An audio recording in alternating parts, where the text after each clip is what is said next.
My name is Sarah Chin, and for 6 years my family believed I was a failure. Not struggling. Not trying. A complete, embarrassing failure.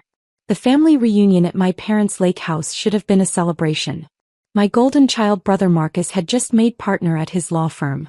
My sister Jessica's husband had been promoted to regional sales director. Even my cousin Tyler was there, fresh off closing his first real estate deal. And then there was me. Sarah, honey, my Aunt Linda asked with that pitying tone I'd grown to hate. Are you still doing that internet thing? I was standing by the buffet table, plate in hand. The entire family turned to look at me. 37 people. All eyes on the family disappointment. I am, I said simply. Mom swooped in like she always did. Damage control mode activated. She's been working on it for years. We keep telling her to apply for real positions, but she smiled that tight smile that said everything. You know how stubborn she can be. Marcus laughed. Sis, I could get you an interview at my firm. Paralegal position. Entry level, but at least it's legitimate work. I'm good, thanks. Are you though? Jessica chimed in, wine glass in hand. Because Mom said you're still in that tiny apartment. No car. No savings. Sarah, you're 34 years old. I took a bite of potato salad. Said nothing. Dad joined the conversation, his voice carrying across the deck. We're worried about you, sweetheart. This online business fantasy, it's been 6 years. At some point you have to face reality. Tyler, emboldened by the group consensus, added his 2 cents. My buddy tried the startup thing. Wasted 3 years of his life. Now he's got a real job at Amazon and he's actually building a future. That's what we want for you, Mom said, putting her hand on my shoulder. A future. Security. Not this. Whatever you're doing. I smiled. I appreciate the concern. Do you? Mom's voice sharpened. Because honestly, Sarah, it's embarrassing. People ask me what my daughter does and what do I say? Oh, she has a website. It's pathetic. The word hung in the air. Pathetic. 37 family members heard it. Some looked uncomfortable. Most nodded in agreement. Get a real job, Mom said firmly. Please. For your own good. I set down my plate. I'll think about it. I left the reunion early, claiming a work deadline. No one believed me. I could hear Jessica laughing as I walked to my car. A work deadline. From what? Her blog. What my family didn't know, what I'd deliberately kept from them for 6 years, was that I wasn't running a blog. I was running MediSecure, the fastest growing healthcare cybersecurity company in North America. It started 7 years ago when I was working as a junior IT specialist at a hospital. I watched a ransomware attack shut down an entire wing. Patient records locked. Surgeries delayed. People's lives held hostage by hackers demanding Bitcoin. The hospital paid. They had no choice. I quit that job and spent every waking hour learning cybersecurity. I taught myself penetration testing, threat assessment, system architecture. I maxed out 3 credit cards taking online courses from MIT and Stanford. I lived on ramen and worked from coffee shops because my apartment had better Wi-Fi at Starbucks. My family thought I was unemployed. I was building a company. The first client was a small clinic in Oregon. They paid me $3,000 to audit their systems. I found 17 vulnerabilities. Fixed all of them. They referred me to another clinic. Then another. Within a year I had 42 clients and $380,000 in revenue.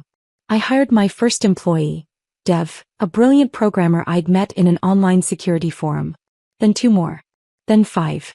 I never told my family. Every time Mom asked about my online thing, I'd say it was going fine and change the subject.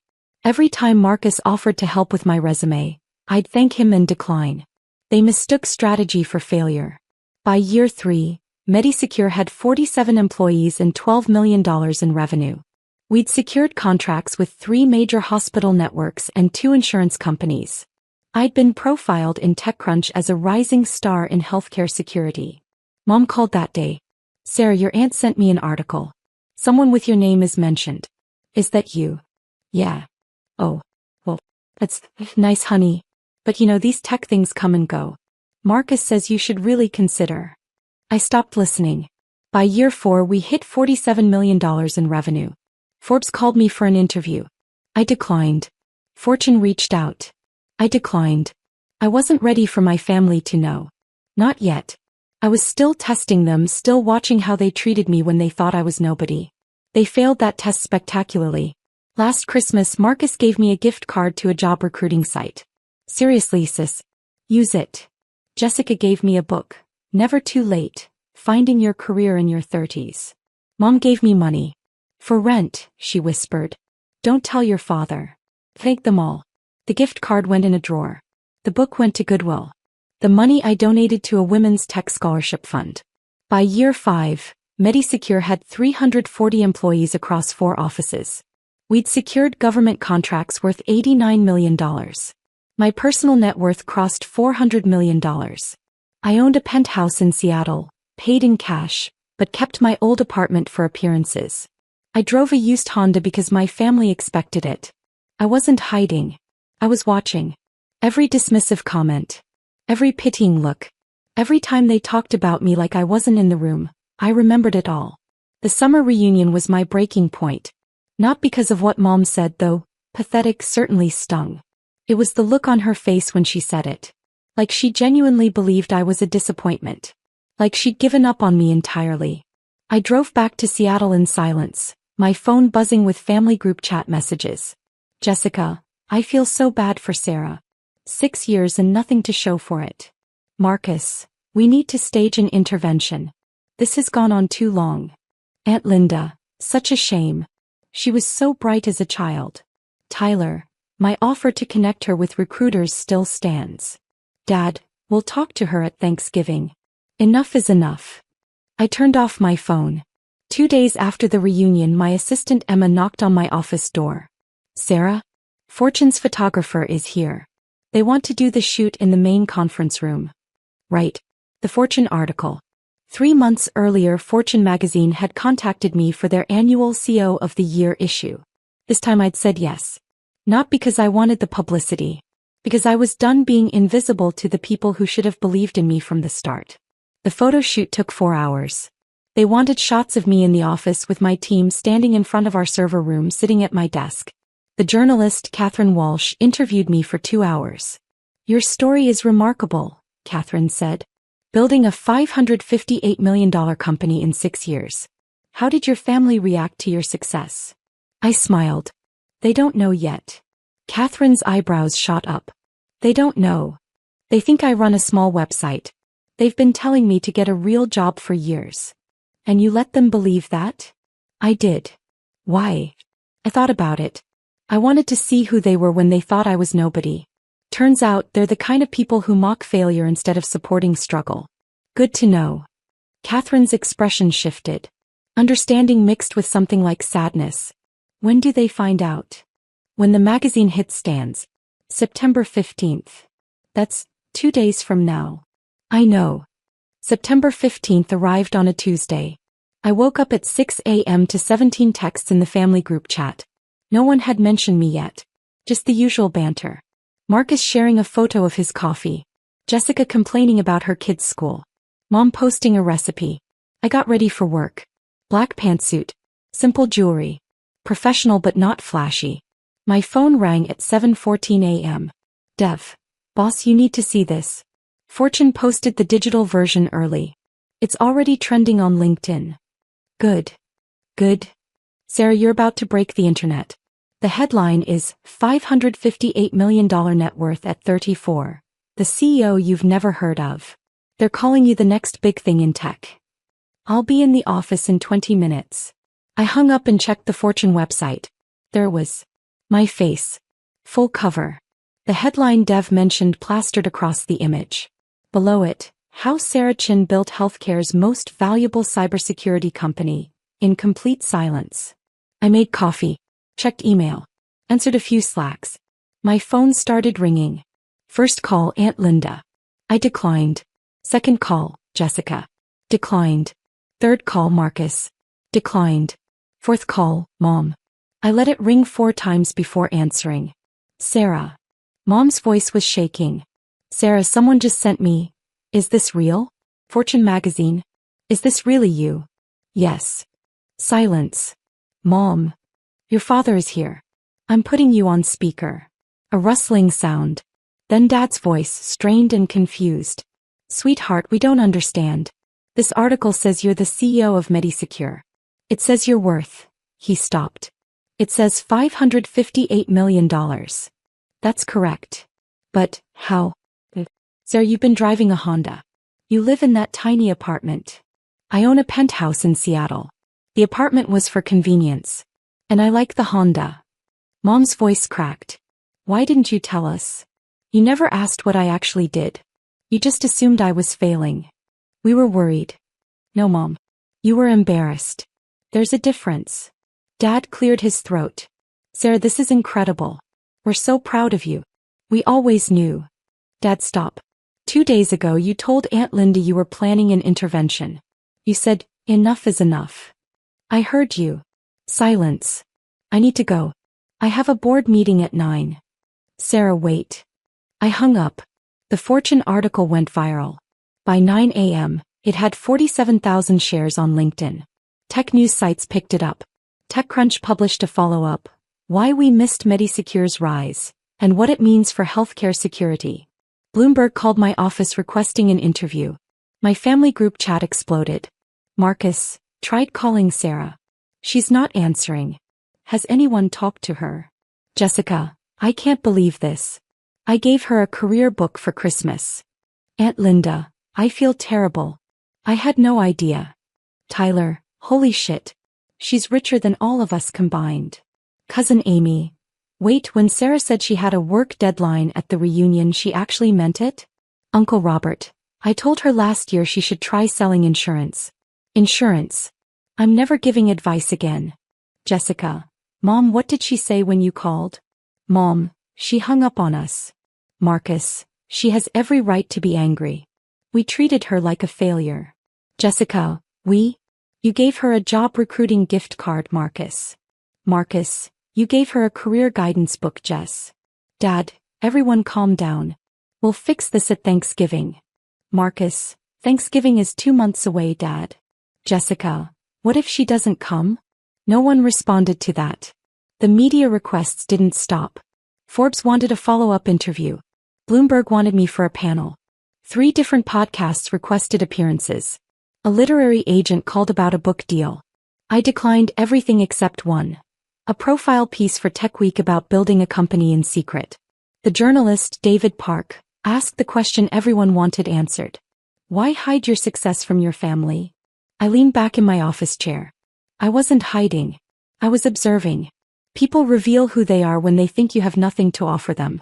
My family showed me exactly what they thought of struggle, of unconventional paths, of anything that didn't fit their definition of success. And what did they show you? That their support was conditional. As long as I looked like a failure, I was an embarrassment. The moment Fortune validated me, suddenly I was worth celebrating. I paused. I learned more about my family in those 6 years than I did in the previous 28. Do you think you'll reconcile? I don't know. Real change requires accountability. If they want a relationship with me, they need to acknowledge what they did, and why it was wrong. Not just apologize because I'm suddenly successful. The article published 3 days later with the headline, Sarah Chen's 6-year test, and why her family failed it. It went viral immediately. My family's response came in waves. Wave 1, shock and disbelief, September 15th to 16th. Dozens of calls I didn't answer. Texts ranging from, this can't be real, to we need to talk, to please call us back. Wave 2, pride and celebration, September 17th to 18th. Mom posted the Fortune cover on Facebook. So proud of my brilliant daughter. Who of the year. Party popper Marcus updated his LinkedIn. Grateful to come from a family of high achievers. My sister is changing healthcare. Jessica posted a throwback photo. Always knew this one was special. Who of the year. Hashtag proud sister. I didn't like or comment on any of it. Wave 3, confusion and hurt, September 19th to 21st. Mom's voicemail. Sarah, I don't understand why you're shutting us out. We love you. Please call me back. Dad's email. Sweetheart, we made mistakes, but we're family. Let's talk this through. Marcus's text. Sis, I get that we messed up. But 6 years. You let us believe you were struggling for 6 years. That's not fair either. Wave 4. Anger and justification. September 22nd to 24th. Jessica in the family group chat.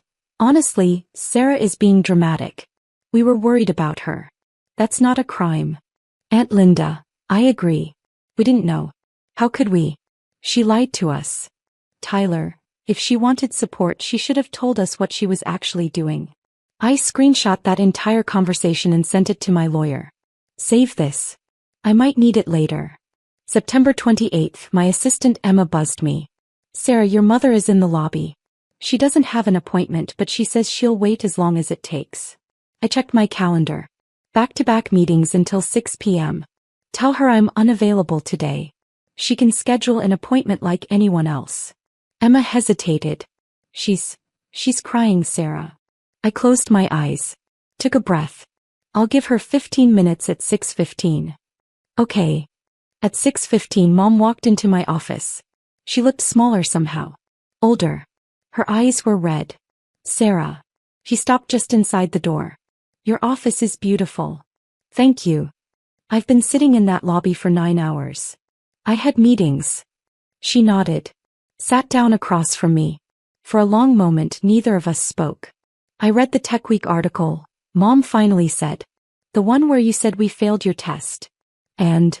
You're right. Her voice broke. We did fail. I failed you.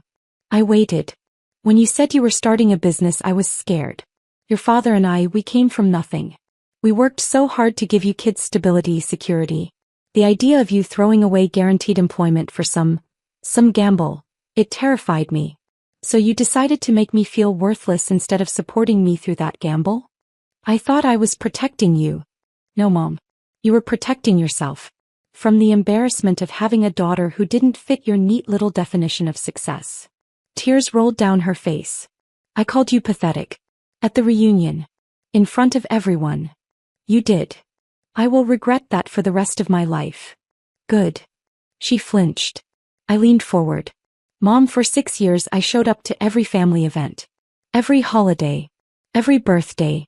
I listened to career advice from people who had no idea what I was building.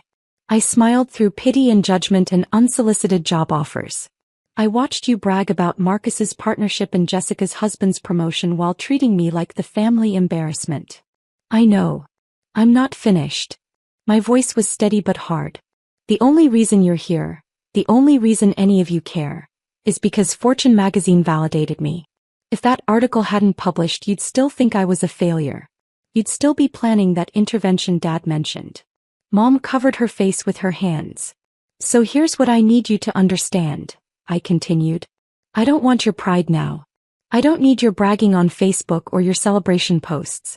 You weren't proud of my work when it was hard. You don't get to be proud now that it's proven successful. What do you want from me? Mom whispered. Accountability. Real accountability. Not, I'm sorry you felt hurt. Not, we were just worried. I want you to acknowledge that you measured my worth by conventional markers of success, and when I didn't meet them, you dismissed me as pathetic. She nodded slowly. You're right. That's exactly what I did. I want you to acknowledge that your support was conditional. It was. And I want you to understand that your validation means nothing to me now. Because the time I needed it, really needed it, you gave me judgment instead. Mom looked up at me, her face devastated.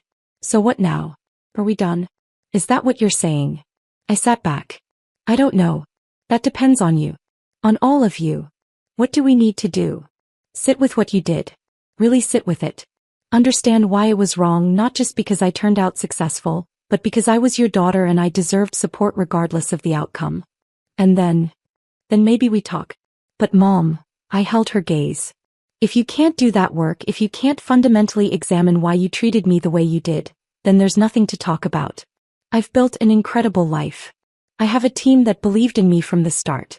I have friends who supported me when I had nothing. I have investors who saw my vision when all you saw was embarrassment. I understand. I hope you do. Mom stood slowly. The 15 minutes are up? They are. She walked to the door, then turned back. For what it's worth, I'm reading everything I can about MediSecure. About what you built. About the lives you've saved. It's extraordinary, Sarah. You're extraordinary. Thank you. I'll do the work. I promise. She left. I sat in my office alone, watching the Seattle skyline turn gold with sunset. My phone buzzed with another congratulatory email. Another interview request. Another investor wanting a meeting. I thought about Mom's face. The genuine regret I saw there. Maybe they could change. Maybe they couldn't. Either way, I'd already won. October brought new complications. Marcus showed up at my office unannounced. Security called. "Miss Chin, your brother is here. Should we send him up? Does he have an appointment?" "No, ma'am." Then no. An hour later, Marcus was still in the lobby. Emma checked on him twice. Finally, at 4 p.m. I relented. He walked into my office in his lawyer suit, carrying a folder. "Nice view," he said, looking out at Elliott Bay. "You didn't come here to discuss my view." He sat down. "Open the folder." "You're right. I came to apologize. And I came to show you this." He slid a document across my desk. It was his Facebook post from September 17th. Below it, hundreds of comments from his friends and colleagues. "Read the highlighted ones," Marcus said. I scanned them. "Wait, you gave your sister a job recruiting gift card for Christmas? Brutal. Your sister built a $558 million company and you offered her an entry-level paralegal position? That's absolutely insane. This is so embarrassing for you, Marcus. Imagine thinking you were more successful than a Forbes-featured CEO. Did you really not know? Or did you not bother to ask?" Marcus's voice was quiet. "I've been getting comments like that for 3 weeks. My managing partner asked me about it. My wife asked me about it. My friends asked me about it. And I've been thinking about what you said. About how we never asked what you actually did. We just assumed." He paused. "I told myself I was being supportive. Offering you opportunities. Trying to help. But you weren't. No. I was being condescending. I was treating you like a charity case because it made me feel important. Made me feel like the successful one." He looked directly at me. "I'm sorry, Sarah. Really sorry. Not because you're successful now, but because I should have respected your choices regardless of the outcome." I studied him. "Do you mean that? Or are you saying it because your colleagues think you're an ass?" "Honestly, both. The comments made me confront something I didn't want to see. But that doesn't make the realization less real." "Fair enough." We sat in silence for a moment. "Are you going to come to Thanksgiving?" Marcus asked. "I don't know yet. Jessica's spiraling.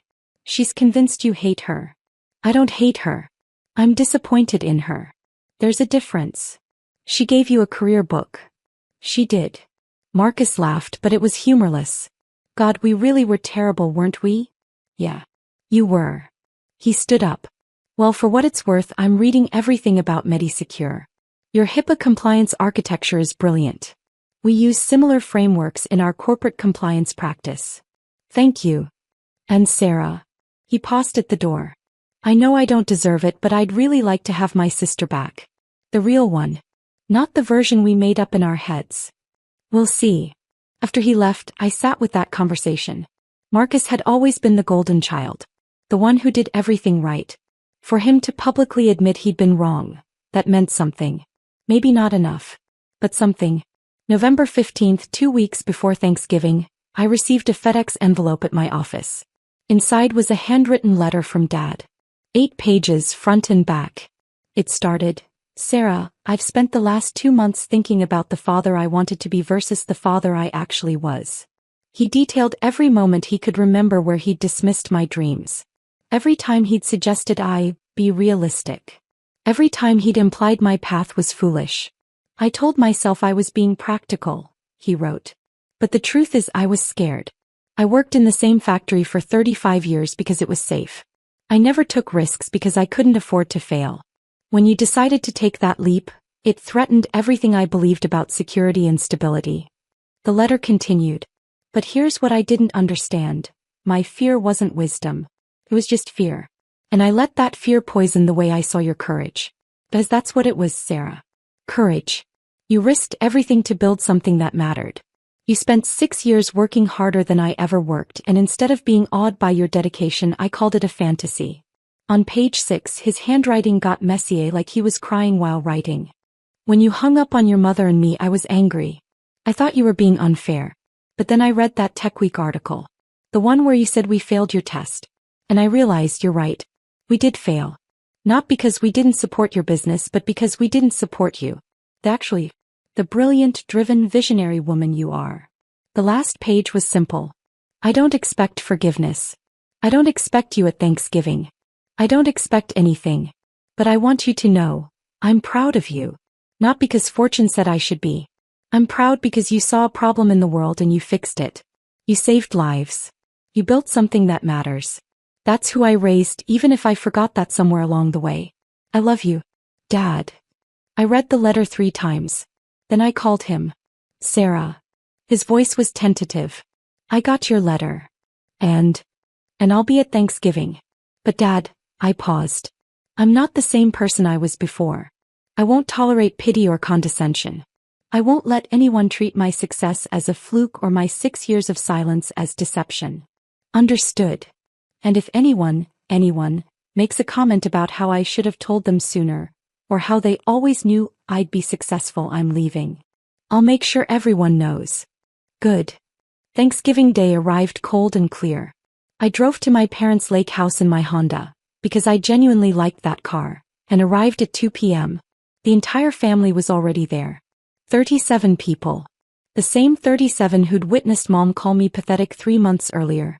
I walked in and the room went silent. Mom approached first. Sarah. Thank you for coming. Mom. He pulled me into a hug. Whispered, I've been doing the work. I promise. Dad hugged me next. Then Marcus. Then Jessica, who was crying. I'm so sorry, Jessica said. The career book, I thought I was helping, but I was just being condescending, I finished. Yes. I know. Aunt Linda approached cautiously.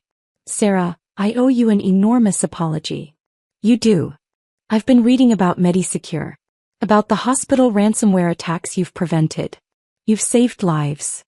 That's the goal. Uncle Robert cleared his throat. For the record, I'm never giving unsolicited career advice again.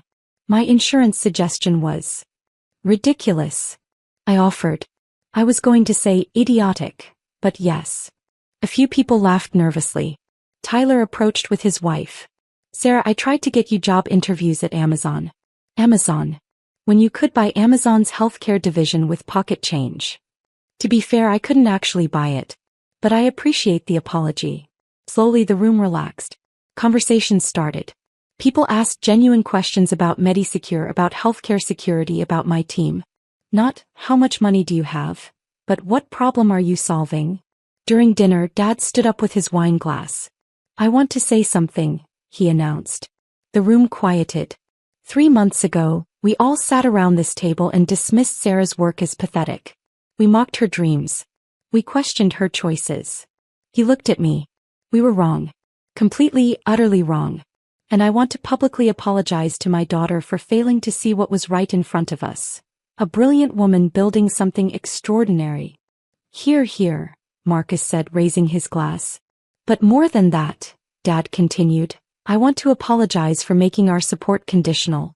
For measuring her worth by conventional standards. For assuming failure when we saw struggle.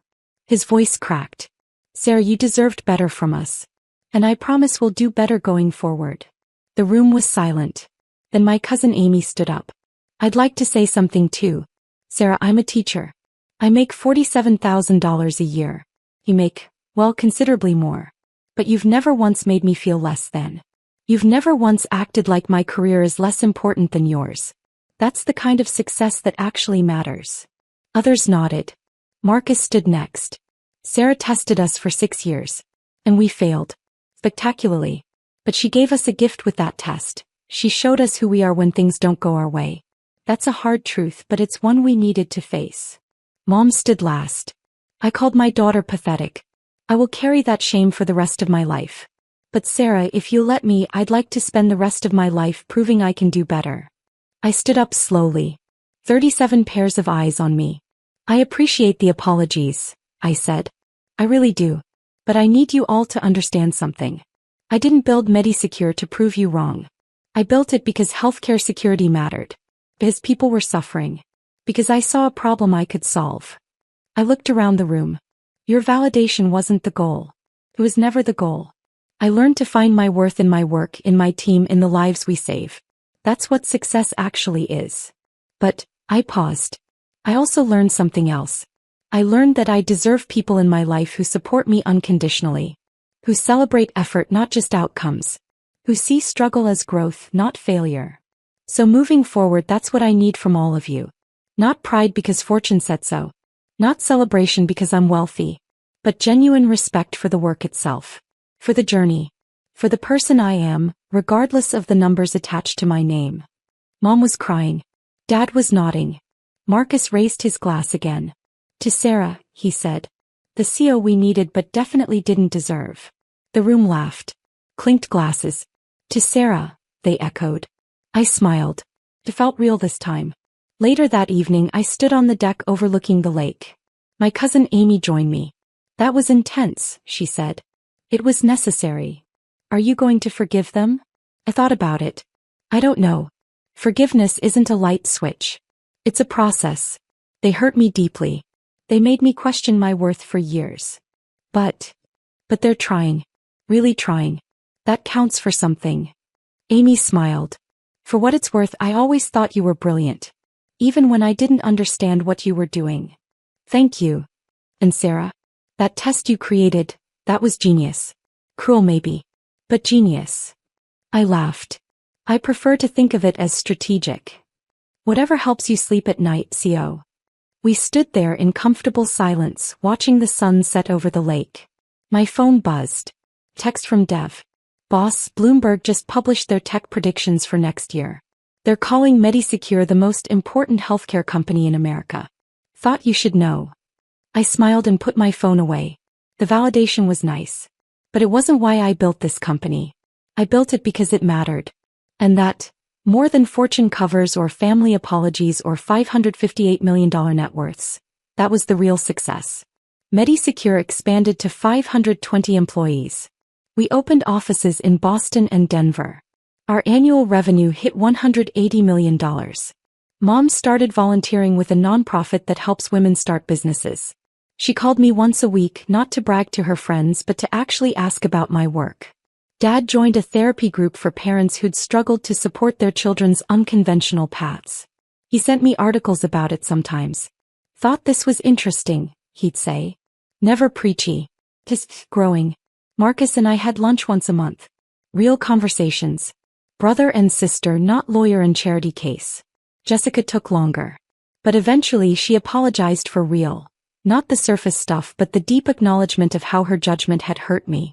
We were rebuilding. Fully. The rest of the family? Some got it. Some didn't. I learned to be okay with both. But the biggest change? I stopped testing people. I'd learned what I needed to learn. I knew who I was, what I'd built, what I was capable of.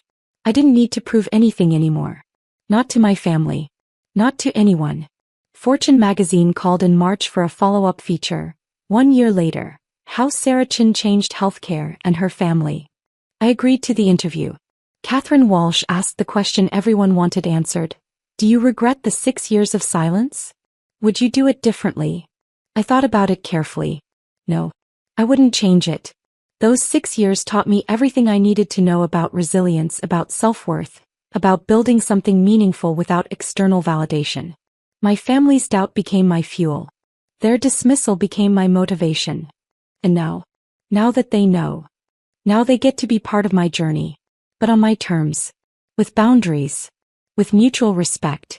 With the understanding that my success isn't about them, it's about the work. That's a powerful lesson. It's the only lesson that matters. The article published with my favorite photo. Me standing in front of Medisecure headquarters, my team of 520 visible through the glass behind me. Not alone. Never alone. Just finally authentically seen. The headline read, Sarah Chin didn't need Fortune's validation. But she's changing healthcare anyway. Mom framed that cover. But this time I let her.